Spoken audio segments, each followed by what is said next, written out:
কৰি প্ৰস্তুত কৰা কিছু প্ৰশ্নৰ আমি সমাধান চালে প্ৰথম প্ৰশ্নটো এই ধৰণে সুধিব পাৰো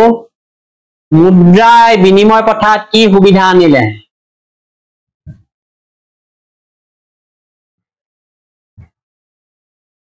উত্তৰটোত ক'ব লাগিব মুদ্ৰাই বিনিময় ব্যৱস্থাটো সহজ কৰি তুলিলে কেনেকৈ বিনিময় প্ৰথাত যি অসুবিধাসমূহ আছিলে মুদ্ৰা ব্যৱহাৰ আৰম্ভ হোৱাৰ পাছত সেইবোৰ আঁতৰি গ'ল কাৰণ মুদ্ৰাই বিনিময় এতিয়া মাধ্যম হিচাপে কাম কৰিলে আৰু আগতে যেটো দ্বৈত প্ৰয়োজনৰ সমস্যাটো আছিলে হেতু সমাধান কৰিলে দ্বৈত প্ৰয়োজন মানে মানুহৰ অভাৱৰ যেটো বিসংগতি আছিলে হেতু দূৰ কৰি দিলে প্ৰথম প্ৰশ্নটো এইটো উত্তৰটো আমি পালো এইটো আহি থাকে এবাৰো আহিব ঠিকে আলোচনা কৰি দিছো মনত ৰাখিব পাৰিব আৰু বেছি প্ৰয়োজন হলে গ্ৰুপত দিয়া থাকিব ছুটি ছুটিকে বনোৱা আছে ক্লিপ বিলাক সেইকাৰণে 10 মিনিট 15 মিনিটত বনাইছে গতিকে কিছুমান বস্তু চাবই লাগিব নুচুৱাকে নুহুনাকে নেদেখাকে বুজিবলৈ টান আছে বজাৰ কেন্দ্ৰিক অৰ্থনীতিৰ মূল বৈশিষ্ট্য কি বজাৰ কেন্দ্ৰিক যেটো অৰ্থনীতি আছে ইয়াৰ মূল বৈশিষ্ট্য হৈছে দৰ ব্যৱস্থা বজাৰত এই দৰটোৱে নিৰ্ভৰ কৰিব দাম দৰৰ কথা মূল্য বস্তু আৰু এই দৰটো কিহে নিৰ্ধাৰণ কৰে সদায় মুদ্ৰা যিকোনো বস্তুৰ মূল্য মুদ্ৰাৰ দ্বাৰা নিৰূপণ কৰা হয় আৰু প্ৰকাশ কৰা হয় এইটোৱে বস্তুটোৰ দাম বা দৰ এই বজাৰ কেন্দ্ৰিক অৰ্থনীতিৰ মূল বৈশিষ্ট্য তেতিয়াহলে দৰ ব্যৱস্থা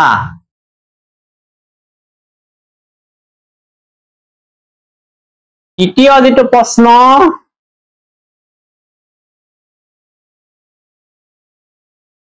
মুদ্ৰা মূল্যৰ স্থিৰতা নাথাকিলে কি সমস্যা দেখা দিয়ে মুদ্ৰাৰ মূল্যৰ যদি স্থিৰতা নাথাকে বহু সমস্যা দেখা দিব এনেকে মুদ্ৰাৰ মূল্য স্থিৰ নাথাকিলে সামগ্ৰীৰ মূল্য উঠানমা কৰি থাকিব যদি মুদ্ৰাৰ মূল্য কমি যায় তেতিয়াহলে একেখিনি সামগ্ৰী কিনিবলৈ আমি অধিক টকা খৰচ কৰিব লগা হয় ইয়াৰ ফলত সীমিত আয়ৰ লোকসকলৰ আৰ্থিক অৱস্থা অতি বেয়া হ'ব খাৰাপ নহয় অতি বেয়া হ'ব আমাৰ হাতত এতিয়া ধৰি লৈছো 20,000 টকা আছে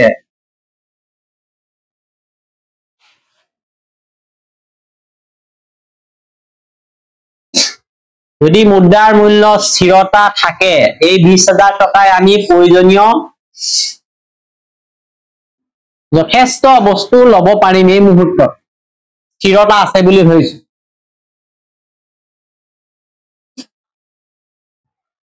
কিন্তু 20 বছৰৰ পিছত এই মুদ্ৰাৰ মূল্য স্থিৰতা নাথাকিব এই 20,000 টকায় 20 বছৰৰ পিছত এতিয়া যিমান বস্তু লব পাৰিম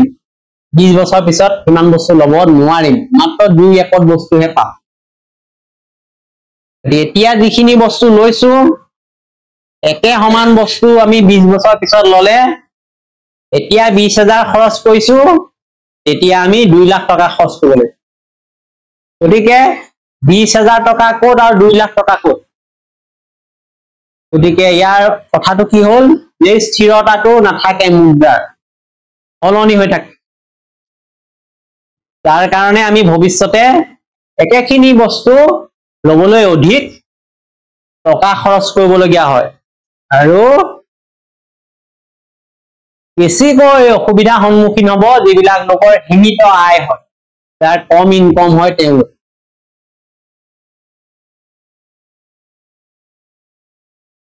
হেতু অতি জৰুৰী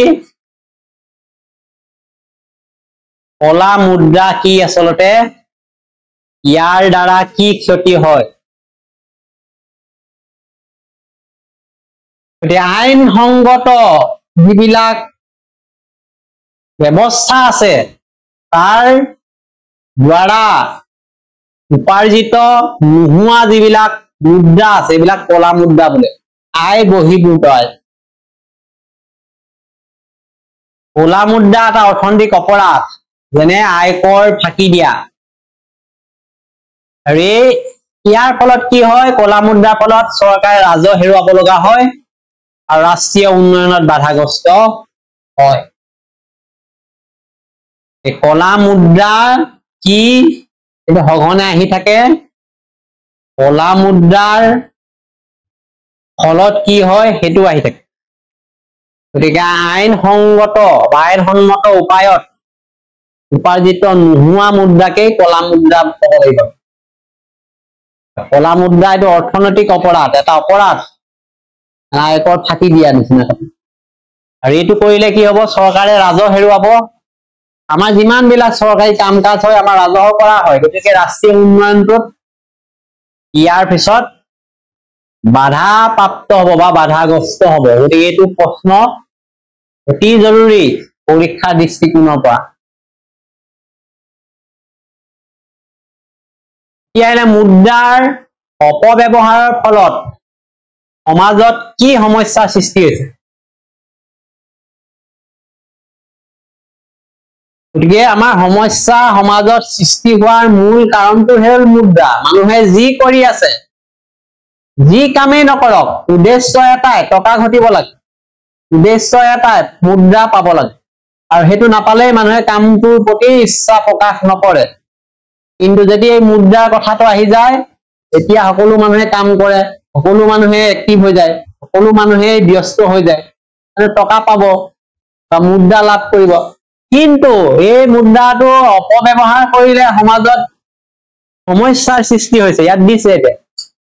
মুদ্ৰাৰ অপব্যৱহাৰৰ ফলত সমাজত দুৰ্নীতি হৈছে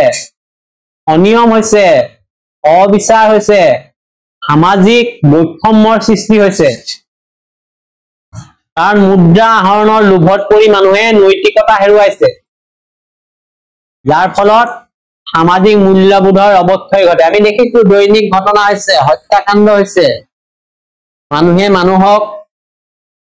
হত্যা কৰিছে কিহৰ কাৰণে এই মুদ্ৰাৰ কাৰণে মানুহৰ মাজত নৈতিকতা নাই উচিত অনুচিত মানুহে বিচাৰ নকৰা হৈছে অনিয়ম কৰিছে দুৰ্নীতি কৰিছে এইকেইটা আছিলে প্ৰশ্ন 2 নম্বৰ বা 3 নম্বৰৰ ওপৰত আমি যদি ইয়াৰ ওপৰত এমসিকিউ আমি চাব পাৰো এমসিকিউ কেনেকুৱা হ'ব এইটো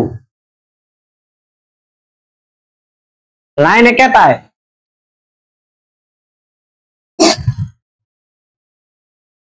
মুদ্ৰাই কোনটো ব্যৱস্থা সহজ কৰি তুলিলে উৎপাদন বিনিময় আয়কৰ ৰাজহ আমি অলপ আগতে পাইছিলো যে মুদ্ৰাই বিনিময় ব্যৱস্থাটো সহজ কৰি তুলিলে এইটো বিনিময়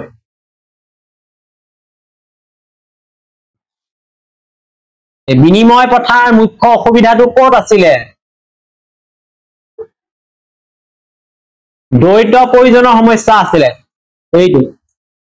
বিনিময় প্ৰথাটোত মানুহৰ যেতিয়া অভাৱ হয় দুইফালে সমান হ'ব লাগিব তেতিয়াহে বিনিময় হ'ব দুইজনে বিচৰা বস্তুটো ইজনৰ সিজনৰ মাজত মিলিব লাগিব এইটো দ্বৈত প্ৰয়োজন এইটো তাৰ সমস্যা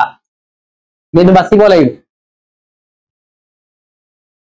মুদ্ৰা ব্যৱস্থাৰ আগমনৰ লগে লগে কোনটো অসুবিধা আঁতৰ হ'ল এইটো বিনিময় অসুবিধা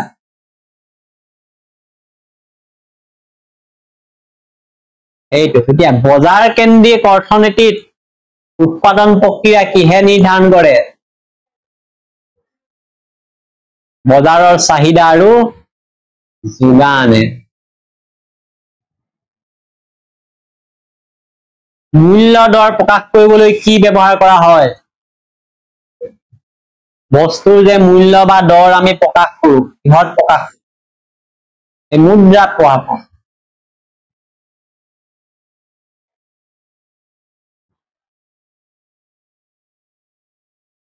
চৰকাৰক পৰিচালিত অৰ্থনীতিত সম্পদৰ মূল্য কেনেকৈ প্ৰকাশ কৰা হয় সব মুদ্ৰাৰ যোগেদি প্ৰকাশ এতিয়া এইটো পাইছিলো মুদ্ৰাৰ স্থিৰতা নাথাকিলে কি সমস্যা সৃষ্টি হয় জটিল সমস্যা সৃষ্টি হয়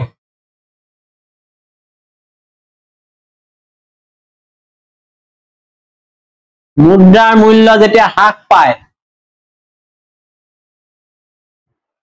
সাধাৰণ ৰাইজে কি কৰিব লাগিব অধিক ব্যয় কৰিব লাগিব মুদ্ৰাৰ স্থিৰতা নাথাকিলে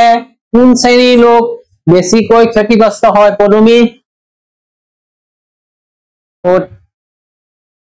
মুদ্ৰাৰ স্থিৰতা নাথাকিলে কোন শ্ৰেণীৰ লোক অধিক ক্ষতিগ্ৰস্ত হ'ব কোন শ্ৰেণীৰ মানুহ যাৰ ইনকম কম হ'ব গতিকে প্ৰশ্নটো কি সুধিছে উত্তৰটো ক'ত আছে নিজে উলিয়াব পৰা বিধৰ হ'ব লাগে তেতিয়াহে এখন প্ৰশ্ন কৰি আহি এক কৰিব পাৰে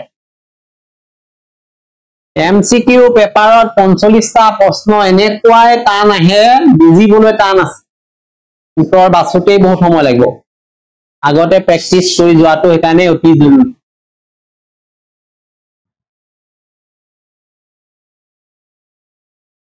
এতিয়া এইটো মুদ্ৰা আহৰণৰ লোভে কোনটো সমস্যাৰ সৃষ্টি কৰে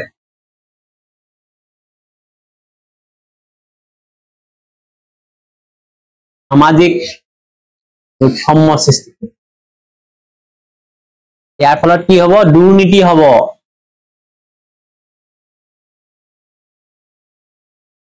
লগতে মূল্যবোধৰ অপচয় হ'ব কলা মুদ্ৰাৰ সৃষ্টি হ'ব ধনী দুখীয়াৰ বৈষম্য বৃদ্ধি পাব অৰ্থনৈতিক অপৰাধ বৃদ্ধি পাব সেইবিলাক সামাজিক সমস্যা বুলি কোৱা হয় এই মুদ্ৰাৰ অসৎ ব্যৱহাৰৰ ফলত সমাজত কি বৃদ্ধি পায় দুৰ্নীতি কলা মুদ্ৰা বুলিলে কোনটো বুজাব ইয়াত বেআইনী উপায়ে উপাৰ্জিত ধন কলা মুদ্ৰাত পৰিব কলা মুদ্ৰাৰ জৰিয়তে সাধাৰণতে কোন ধৰণৰ অপৰাধ ইয়াত কোনটো কলা মুদ্ৰাৰ লগত জড়িত অপৰাধ আমি পাই যাম এইটো আয়কৰ ফাঁকি দিয়া ঐ লাগি গলি যে